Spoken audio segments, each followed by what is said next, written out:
Hey, let's do this. I love talking about games. I love telling you about what's upcoming, what you should know about, and everything in between. So this is a little bit of a news as well as a do you know about these, because we're talking about the 10 crowdfunding games, plus or minus a few. I'm giving you a couple honorable mentions as well. Games that are going to be coming to crowdfunding in some way, shape, or form, GameFound, Kickstarter, and BackerKit between now and the end of 2022. And let me be very clear with this. The first 5 especially, but all of the top 10 are games that I could easily see myself backing. This is not just like me talking hype. This is not me just talking, okay, these are the big ones. These are the ones that not only are they big, not only are they notable, they're doing something different. They're bringing us something glorious. And I love talking about why they make me feel that way. And so we are going to go right into it at this point. And I'm not going to make you wait. I'm going to go 1 to 10 so that you get to see the things that are most exciting to me right away. Had enough of me talking? Let's do this. Number 1. Yeah, we're going number 1. This is one of my best games of all time. That's a whole nother video in and of itself. We're going BackerKit. Somehow BackerKit managed to entice Greater Than Games and get Spirit Island's next expansion. I mean, this is basically at the top of the list for a reason, right? This is the best co-op game out there. I'll say that. And just in 37 days from me filming this, we're going to see what all they have in store for us. And between here and there, in case you're jonesing or you're going through Spirit Island withdrawal, you're going to be able to pick up Horizons at Target. And that's pretty freaking sweet too, because if you missed that video, that was number 2 on my retail games list. Spoilers right here. I've got another video coming out of 10 more retail games you should know about because I couldn't contain them all in one list. Anyway, so this is all that we know though. I hate BackerKit's landing page. I hate this. But this art, this is freaking fantastic. Hyperspace Kraken. October 18, mark your calendar. I'm going to go out after this video, maybe even pause this video in the middle of filming it, go circle October 18th on my wife's calendar on the kitchen wall over there, and she's going to look at me crazy later. Anyway, I want more, and that's okay. You don't need to have more, but this is one of those games I don't think I'm ever going to have enough of. As weird as that sounds. So I'm going to own it all. Gotta catch 'em all, Spirit Island. That doesn't quite go together. Okay, that's number 1 though. That's number 1 by far and away though. So where do we go from there? Where do we go? Well, we kind of go forward to number 2, but we're also going behind. And what do I mean by that? Well, we're going to Wonderland's War, Shards of Madness, the expansion. And if you missed it the first time around, a reprint for those deluxes that you may have missed because everyone's loving the preemie chips. I'm trying things. No, premium chips that were really cool, that went with them, that have really worked well. Hopefully I'll have a video out between now and this launch because this is launching a week earlier. So you can spend your money all in October because this one's launching on October 11. And if you thought that they did well the first time, $679,000 with 8,700 backers, they're going to break that. They're going to do much better than that. I think this is going to be on the short list for a lot of people of top 5 games of the year. I'm putting that out there right now. A lot of lists are going to contain this game. And so if you have not seen what this does from a bag building, chip stacking, chip utilizing area control game with Wonderland, hear me out. It's that good. So you should think about it from that aspect of things. It's going to be cool. I'm going to get it. I'm basically going to be all in on these first 2. Now, my not all in on Wonderland's War was I didn't get the miniatures. I had no use for the miniatures, so I just went with the premium chips. And I love the fact that they allowed me to do that. I will give kudos every single time when companies, publishers, campaigns allow me to pick and choose which deluxeifications I want without gouging me excessively for being able to do so. So I give a lot of props always from that side of things. So there you go. What's number 3? Number 3, number 4, number 5 are going to be, let's see what happens when it actually launches. What does the final product look like? What do the dollars and cents look like? What does the gameplay give me, right? So I'm blabbing here. Let's just go straight to number 3. Number 3, The Elder Scrolls Betrayal of the Second Era. Stop that, because all of a sudden, right after I filmed this, Chip Theory Games announced that Elder Scrolls isn't going to be until March 2023. So what do we have taking this place? Because there's not enough stuff going in October. There's not enough other big name stuff. There's not another... Oh, wait, that's right. We got Oathsworn coming back. Again, October 18. Show me what you got. They're blinging out the excellence, the 9.3 on Board Game Geek. They're showing it. They're loving it. They're rolling in it right now. So, here's my little secret box. The other box is way too big. It's like super small, compact. The density of that box is probably more than any other board game box I've ever received. Period. And it's a secret box, right? Who doesn't love secret boxes? Now, I got the standee version. Again, staying true to label, Liege, right? 1 to 4 player, solo and co-op, dark fantasy dungeon crawl. More of a boss battler, but people are loving it. People are loving it. And this is a reprint. This is going to have a few extras as well. Not necessarily going to have any more of a gameplay element, but it's going to be for all those people that missed out in case you don't want to pay jacked up secondhand retail prices right now. And then you go over to the pre-launch page, almost 9,000 people following at this point. And I have this directly from Shadowborn Games, that there is not going to be any new gameplay, but there's going to be things to quote-unquote elevate the experience. So take that for what you will. We'll see where it goes. I wasn't a huge fan of the miniatures swapping arms with like weapons and stuff. So I was very happy with standees to pay a lesser price, because now I can get other games that are on this list. Right? Right? Yeah. That's what I'm all about, baby. Show me what you got. So that's on October 18th. There you go. Slay the freaking Spire. Coming soon. It finally has a pre-launch page over on Kickstarter. This has been sort of in the making. Rumors abound. The Board Game Geek forums have been very, very active. The developers answering questions from Contention Games. Waiting. There's a couple prototypes floating around apparently. And this is cooperative deck building. Now, that's really the question, right? Slay the Spire, if you're not familiar with it, is a video game that has been ported over to many consoles. I personally play it on Switch. But it's this tower climbing game where you have a deck builder that you are building, buying, and utilizing your character fighting creatures as you progress level by level by level. And the question is just, how can you capture that? And it's a solo game. But this is cooperative, right? Cooperative meaning, by the definition, multiplayer. And that's really the question, right? They've talked about a lot of the mechanics of how they're going to be trying to incorporate or not trying to incorporate things in the deck building aspect of things. But that's really the question, is how do you play a solo game now as multiplayer on the tabletop? Because these battles, I mean, when you're playing Slay the Spire for half an hour, right, you may be doing 15 to 20 battles. Maybe a little longer than half an hour, but you know what I'm saying in that sense. It's not like a traditional deck building game like Aeon's End, for example, where you play one big bad the whole time and you don't really have to get out different decks for the enemies. You don't have to have different, abilities and actions and timings of that. And so how are you going to manage the minutia that goes along with this? And I don't really know what the answer to that is. But they have delayed this. Not that they ever really put a date on it, so I'm kind of being a little bit, tongue-in-cheek there. But they have not put out a lot of information because they have said in the Board Game Geek forums, and again, they're very active over there, that they want to wait until they feel like it is up to par. They're not coming with a half-baked idea, a half-baked scheme, a half-baked project that needs to be revamped and redone after it crowdfunds. True Begging Legends. But, we'll see. Because this has high ceiling, but without seeing some more hands-on, how high is the basement? And that's really the question. Number 5, this is coming from Off the Page Games. You may know them from their slight other game, Mind Management. This is next. This is Harrow County.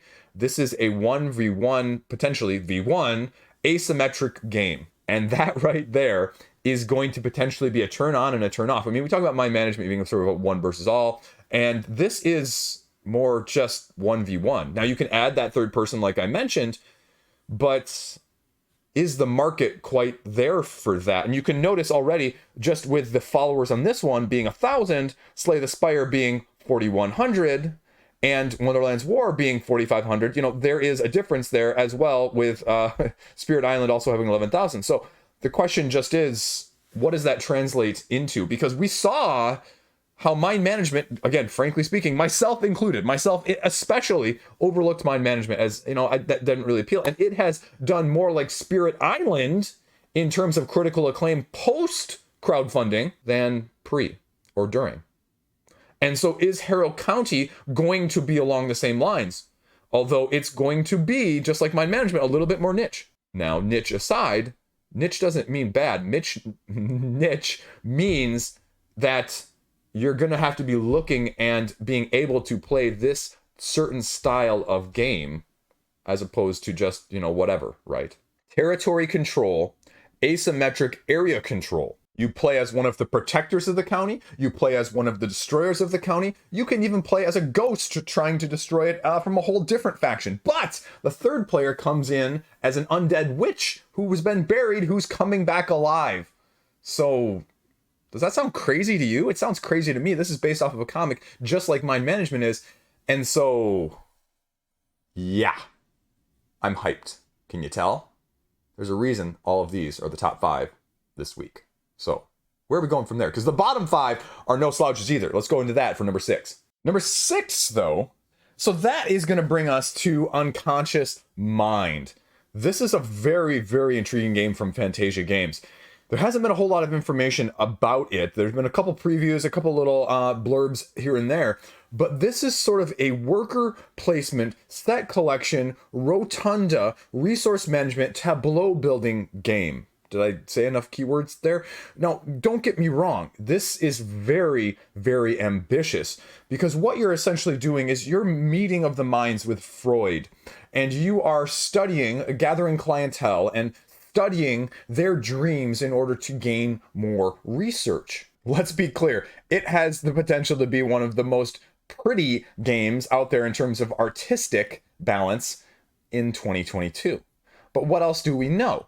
Well, we know a little bit about the gameplay. As I said, the meeting of the minds where you're coming together with other Freud understudies and you are going to be gathering resources that are going to be available to you in sort of a worker placement mechanism. Then you have a little bit of the rotunda where you're going around and gathering more information. This is describing apparently the insights where you're bringing it from the unconscious, hence the title of the game, to the outer rings where it's more conscious and becomes stronger. Different actions and locations here that are going to allow you to upgrade, and a tableau that is being compared to something along the lines of Wingspan, if you will. I know it's a small picture, but I'll blow it up here so you can check it out as well. So we're going to kind of see where this one goes. It's got a mix of things. As you know, I'm not a big worker placement fan, but throw it in with a few other things. Dude Imperium.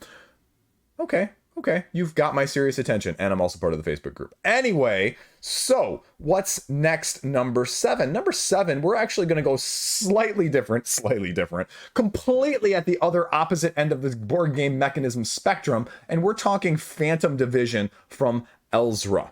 Now, yes, that Elzra, wooden components, catacombs, that situation. This is sort of a re-implementation, a reskin, a different version, a better, hopefully, version of something like SEAL Team Flicks, if you're familiar with that. This, Catacombs, more cooperative, sci-fi, defending against evil enemies, trying to conquer, and, flicking at the same time with nice playmats. Okay, you've got me. You've got me intrigued. Now, this is the issue, though, that there's not a whole lot of date or time with this one, so it's yet to be determined. But the hope, per the Board Game Geek forums, is that this is going to be launching before the end of the year, because Elzra, though, they like to go to crowdfunding with pretty much all of the assets done as completely as possible. So this one wouldn't surprise me if it kind of gets bumped into the next year, but, here's hoping for wallet's sake it does, but otherwise it'll be interesting to see, again, because this is kind of a cool concept, and, that's why it's on the list, right? Number 8, we're going to go slightly different here, and this is back over to Thunderworks. And why are we talking about Thunderworks, who currently has Dawn of Ulos going, right? We're talking not about Dawn of Ulos here, we're talking about above and both below Role Player Adventures, because Role Player Adventures is also launching another new expansion. Can you guess what month it's launching? Nah, just kidding. It's launching in November, not October. Your wallets are safe. For someone like me who hasn't yet played the base game, this is going to be the question of whether or not it's worth picking up in a bundle. I'm looking at it, hopefully holding out, potentially if it's more like Everdell, right? With the Everdell Complete Collection, where if you waited, you actually got a much better deal than buying them piecemeal. But as we saw with the other game, as well as Dawn of Ulos, which is running live now, it's more deluxeifications and getting it earlier not necessarily for a lesser price point. And so that's sort of the question. And how do you feel about that? That's the age-old debate, right? Like the second edition or the next time it comes around on crowdfunding, how are backers perceiving a potential price increase versus a price decrease? Because it is widely available at retail. The first expansion is now available or coming out very, very soon at retail. So take that for what you will, but I'm guessing that's going to be sort of the reason of timing so that it's completely out so people can get through it and play a little bit more. So we'll see what happens at the end of November or the beginning of November or sometime in November when it goes live as well. Number 8. Because who doesn't like a little bit of dice rolling, role-playing campaign style game? Because we don't have enough campaign games, right? Am I right? Give me an amen in the comment section. So, where are we going with the last two here? Well, they're going to be a little bit under your radar, but these are the games that I really like talking about because these are the ones that aren't going to break your wallet, but they're going to break your mechanical speaking mind in terms of actually still giving you a great depth for your money. Number 9, I was going to say number 1. Number 1 of those two is Tabriz from Crafty Games. Now, you may go, okay, Chris, why are you pointing out this? Well, frankly speaking, it's from the designer of Cascadia. And again, that may not mean a lot to you, but it means a lot to me. That's a really well-tuned game. It's, one for a reason. It was a top 10 game as soon as I saw it in my hands of the year right away. And, I'm not a bad judge of those things. I'm not great. I'm not a bad judge either. 7,200 people, though, are in line with me as well, following this page. That's also why we're talking about it right here, right? That's all we know, though. Meeple moving Persian bazaar-based game. Weaving, selling carpets, and earning prestige via commissions. I don't know. But I'm intrigued. I love the idea of this. And if it's anything like Cascadia in the gameplay sense, not the actual mechanisms, this is going to be one that's going to be hard to miss. Yeah, I'm putting it on that list for a reason, folks. I'm not a hype machine, but I'm a hype machine, right? Anyway, last up on this list, and this is going to be another departure, and this is Towers of the Sun. I've had this one on my radar. This is Quality Beast. They're running Philosophy right now on GameFound, which unfortunately I'm not sure is going to fund at this point. And so this one might be delayed because this one is actually supposed to be running in October as well. But this is an absolutely pretty fantastic looking abstract game with a little bit of modularity, tile movement, area control, and a little bit of everything else. Managing to build your tower, but being aware that there's going to be a charity, so you also have to support the lower player at the end of the round in some way, so you don't want to be too greedy, it says at the same time. I don't really know what else to expect of this, but abstract games are, and as they're finding out with Philosophy, they're a tough sell on the crowdfunding side of things. Especially with more of this, this is not a small components. This is reminding me a little bit in the most vague sense of the component comparisons to like something Kabuto Sumo-esque. So that's the price point that hits sweet with a game like this. And if you deluxify it too much, then you price people out. And I think that's part of the problem with Philosophy right now. Not that it's a bad game. I think Philosophy looks pretty decent, actually. I'm supposed to have a copy here to play in a couple weeks potentially, but this is the sort of thing that I could see myself going either way on depending on those factors. And this is also the sort of thing that, it's what crowdfunding is for, folks. So those are your top 10. Now I'm going to give you 2 honorable mentions here because what list would be complete without honorable mentions, right? Honorable mention number 1, launching sometime hopefully between now and the end of the year. This is North Star Games. Are you familiar with Oceans? Because this doesn't look like aesthetically Oceans, but this is the expansion for Oceans, Legends of the Deep, and this is freaking awesome art. Speaking of unconscious mind getting bumped to the secondary post here, this is why it could get bumped. Look at this stuff. This is cool. And so what you're going to be doing is you're going to be booster drafting up to 4 different Empire cards at the beginning of the game. And you can have one of them in play that's going to cost you, whatever elements or whatever resources you need to play them. But they're going to be like the deep cards, if you're familiar with Oceans. The deep cards that are all asymmetric, that are all overpowered, that are all freaking sweet. Because that's by far the best part of that game.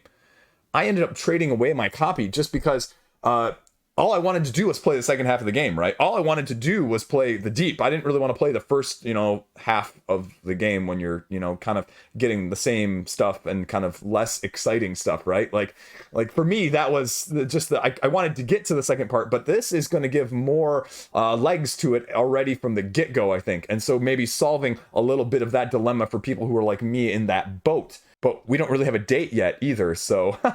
But what month do you guess it's in? That's right. If you guessed it, Freaking-tober. Yes, sometime in October. If stays true to what's been mentioned, I think, across a couple places I've seen rumors. And maybe I'm completely wrong, but there's nothing confirmatory either way at this point. So we'll see.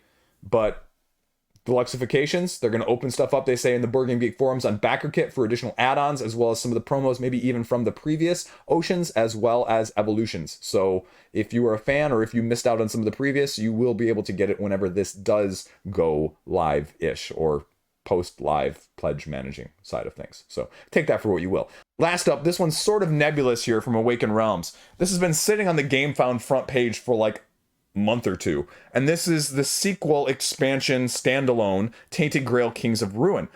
So I don't know, reprint, there's going to be an upgraded kit as well for those who have the first edition. I don't know, how do you feel about this? There's, speaking of people following this one, 36,000 people. Now, tentatively was originally marked as October on one of the previous GameFound update, blog news posts. But we haven't seen anything since, and this is one of the GameFound preview pages that does not contain a little countdown clock to let us know exactly when it's going. So you follow, you get a little free mini expansion guy, and you can get the reprint as well.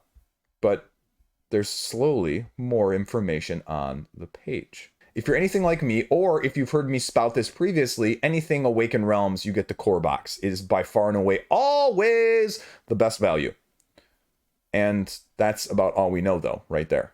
Epic Journeys 2.0, 700 pages, 1,800 cards, full presentation coming soon. Some of the most beautiful miniatures on the market. However, like a few of their other games, so here's the 2.0 upgrade pack with the new rules, new stretch goals, new add-ons that you can get all upgraded. So with some of the other games, it's just too ambitious. Can they make this better? Not that it's bad, but it may suffer from a little bit of inflation, but it doesn't mean it's bad. It just means, is it going to make it more accessible? Is it going to be easier to play? Is it going to be easier to set up, tear down, save between sessions? Those sorts of things, because otherwise, why do I need a second version of it? And is it going to be that much better? Where if you didn't get the first one, right, like with Sleeping Gods or Kingdom Rush, is it really a 2.0 version? Not just sequel standalone, but 2.0 versus 1.0. Because it says 2.0 rules down there, but what can you show me? I'm looking at this thing behind me and wondering. And that's what it gives me vibes of. But that's why it's also honorable mention too. So there you go. 10 plus 2. That's 12 for those of you that were keeping track at home, right? 10 plus 2. Anyway. So there you go. Those are the ones that have really caught my eye of the most chance right now that I know of in order to potentially be backing between now and the end of 2022. My most anticipated. So, there's going to be plenty of other stuff that pops up along the way. There's always a couple, like Pagan, Fate of Roanoke all of a sudden came out of nowhere. And then I got the Battlecrest game from Button Shy. And, just little stuff like that that's just really, awesome. But it's hard to tell sometimes when you're just getting a name and a date, or a name and a concept and a date, and no other information than that to make, this list even more expansive. Because, if I could, I would. But I also value your time. Do the YouTube thing, this and all that stuff. And, otherwise, I do a monthly roundup too. And so, like I said, when October hits, the first week of October, last week of September hits, you'll see me talk about a little bit more of these games, especially a couple of them in greater detail. And hopefully greater detail, because hopefully we get more information between now and then, right? Right? I hope so. Hopefully have my horizons of Spirit Island by then too, so, I'm excited by that one. I am. I truly am. If you made it this far in the video, give me a 7 down in the comment section. Just to see again who sticks around. I think it's fun. Anyway, stay classy. See you around. Have a great day. And I have the, and you go over there, and the rat right there